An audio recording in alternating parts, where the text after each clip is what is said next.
Hey, Coach, what are your thoughts on injuries?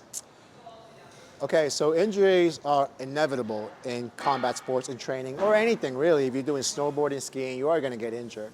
The common mistake is like understanding is that, oh, I'm going to get severely injured. There is a probability of that, but it's very small.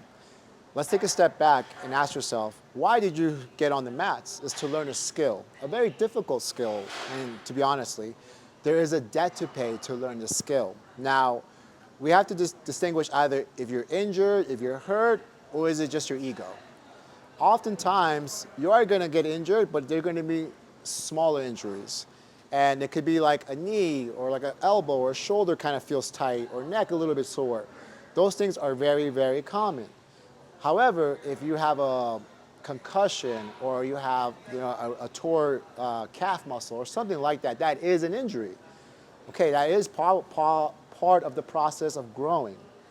Now, as coaches, we are not doctors.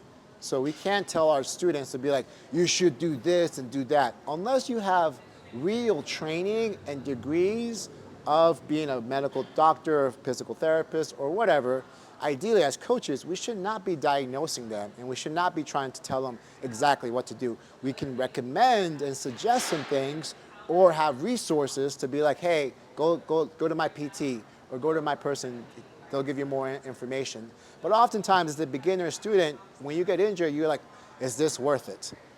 It is worth it in the long term. You gotta look at the long term, okay? Lastly is the ego, right? Just because you got injured by training, by someone maybe kicked you, someone extended the arm lock, it was not intentional.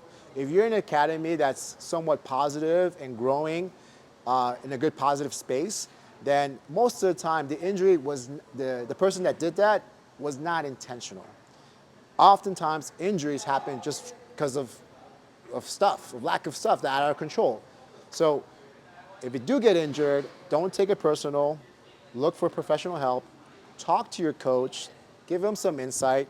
And as coaches, you're not doctors. So don't try to prescribe or fix them, X, Y, Z. And learn that this is a combat sport. You are going to get hurt, but we can always figure out the intensity and build up the skill a lot more easier.